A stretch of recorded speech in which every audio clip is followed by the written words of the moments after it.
Ny hoanay moa amin'ny sehatry ny hoe auto-école zany ao anatin'io dia ny hoe te hivoatra ihany koa zany zay aloha ny lafiny voalohany. Dia ao anatin'izay te hivoatra izay zany mila fiaraha-miasa amin'ny fanjakana ihany koa amin'ilay fanohanana. Indrindra moa tao anatin'ilay hoe misy an'ilay fiboahana iny nandritra ny amam-bolana maromaro kiafy tanteraka ny asa fampianarana mamily fiarakodia. Dia iny zany ilay hoe na ny teo an-tanana ary dia niena toerana tsy hita intsony ahoana fandeha nefany efa tao anatin'ny fikasana hoe hanatsara sy hanavaony fitaovana rehetra mihitsy zany ny auto-école eto Madagasikara moa zany resahana ao anatin'izay fa tsy ny Antananarivo fotsiny. Dia nisy an'iny fiboahana iny zany dia teo ilay izy nijanona. Dia io indray moa misy an'ilay hoe taratasy lazainareo hoe fanentanana an'io hoe aterina ilay izy dia hoe handray an-tanana ny fanjakana. Dia anisany mahafinaritra anay zany satria hoe raha hitondra fanampiana ho an'ny auto-école tokoa moa fanjakana, inona moa no maharatsy an'izany ho anay zany satria hoe mba manana ray aman-dreny mpià zany mikarakara sy manohana fa hatreo koa mantsy mbola tsy tena hita hoe ahoana zany ny fiahinanay zao ao anatin'ilay fiboahana sy ny karazany ireny zao dia tsy mba nahazo mihitsy ny hoe moniteur ny auto-école zany nefa dia tena tsy niasa mihitsy izay ny raha nahita ireny. Angamba zany amin'ity zavatra ataon'ny zareo ity antenena hoe mety hisy vokatra tsara kokoa azo. Raha eo amin'ny lafiny hoe fampianarana code de la route moa zany ilay fitsipika amin'ny feno famoivozana ny tiany tenenina ny amin'izay io kosa angamba tsy misy ifandraisany amin'ny hoe hidiran'ny fanjakana zahay vao hanao an'ilay izy fa efa fataon'ny auto-école hatramin'izay mihitsy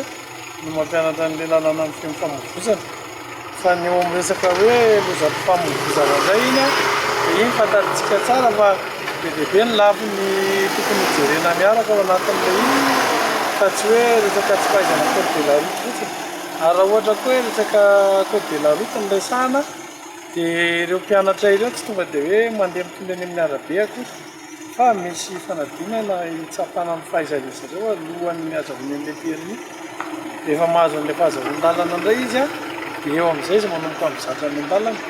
Dia eo moa rehefa nenonenona zany ilay hoe tsy mahalala biby ratsy ny sahony. Rehefa hoe misy ilay loza dia tsy maintsy auto-école foana miposika ao anatiny. Kanefa tsy izay mihitsy ilay izy satria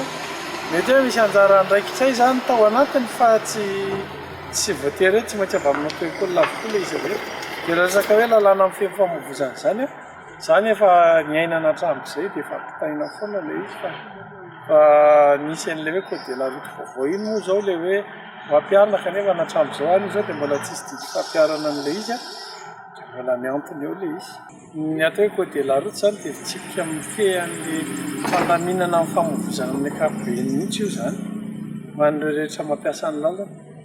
Dia io mampiasa ny lalana iny nefa tsy hoe ny mpamily fiarakodia na mitangina moto fotsiny hatramin'ny mpandeha tongotra, ny mpandroaka sarety, mitangina bisikileta sy ny rehetrarehetra. Dia rehetrarehetra tokony mampiasa ny lalana zany tokony mahay an'ilay lalàna amin'ny feno famoivozana. Dia ny lalàna amin'ny feno famoivozana ihany koa tsy hoe tsika eto Madagasikara no hoe miolon'olona ka hoe manana ny antsika tena samy rery manokana fa io iraisam-pirenena ary maneran-tany. Izay mahakody azy zany hoe misy zavatra iraisana zany rehefa ohatr'izao dia izao misy. Ohatra hoe trottoir zao efa enarahana hoe ho an'ny mpandeha tongotra. Fa ny eto amintsika nefa tsy manaraka an'izany. Hitanareo angamba ny trottoir ipetrahan'ny tômôbila, trottoir ivarotany boara, trottoir misy manao trano rehetrarehetra izany dia lasa mandeha any amin'ny tsy falehany ilay famoivozana avy eo satria ny olona tokony ho any amin'ny trottoir lasa midina any amin'ny arabe. Dia lasa mazava ho azy misy loza misanga ao anatin'ilay izy. Ka io raha miresaka ianao zany hoe iza ny tokony ho ampianarina dia io ny olom-pirenena rehetra tokony ampianarina an'izy io ary izay rehefa ela mihitsy nangataka ny hoe tokony mba hiditra any amin'ny taranja fampianarana any dia ny any amin'ny ambaratonga fototra any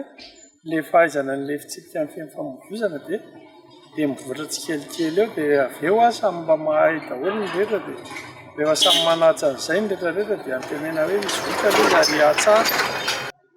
Ny tokony miara-dalana amin'io zany araka ilay teneninay ilay hoe ny foto-drafitr'asa aloha voalohany indrindra. Eo zany ny tena mampandringa an'ilay izy. Satria izay zao aty amin'ny auto-école mampianatra hoe ohatran'izao ny mpandeha jiro telo-tsoro, ohatran'izao ny tsipika mandry amin'ny tany iny, ohatran'izao ny takela-by maro samihafa. Ka rehefa mandeha eny amin'ny arabe ilay mpianatra dia tsy mahita an'izany izy. Izany hoe raha mahita izy ataontsika hoe amin'ny tany isan-jato kelikely 5 isan-jato, 10 isan-jato raha betsaka amin'ny zavatra tena hoe ampianarina no hitany eny amin'ny lalana dia izay zany raha ohatra ianao miteny hoe inona ny tokony mampiarahana aminy dia any zany ny tokony mampiarahana voalohany aloha hoe le zavatra ampianarina dia tena hita eny amin'ny lalana misy dia mifampiarana an'la lalàna ihany koa rehefa avy eo a dia tokony tena mampiarina ho an'ny rehetra fa tsy hoe entina nalàna fanadinana fotsiny le izy ohatra raha manome ohatra ray fotsiny azy zany zao ohatra hoe ampianarina izy hoe rehefa mahita takela bistop nareo dia tsy maintsy mijanona materina malalaka ny visy havanana no malalaka ny lalana zay vao mandeha rehefa makeny amin'ny arabe ianao tsisy mampanaja an'izany dia tsisy manaja an'izany a dia lasa ohatrany lasa teoria fotsiny ozy ny ankizy zay zany le manao kosa ny fikarakarana taratasy ho amin'ny fahazon-dalana amin'ny fiarakodia zao taorian'ny fivoana ny fahazon-dalana amin'ny fiarakodia moa indray ny atota taratasy iny a mandeha avao amin'ny auto-école dia mandalo any amin'ny ATT dia hitantsika ilay mikarakara ny fanadinana dia rehefa afaka fanadinana ny ankizy dia ny ATT no mandefa an'ilay atota taratasy mankany amin'ny centre matriculateur ahafahan'ny ankizy mikarakara an'ilay fahazon-dalana amin'ny fiarakodia iny aloha tsisy olana iny fa iny mandeha ohatra ny mahazatra hatramin'izay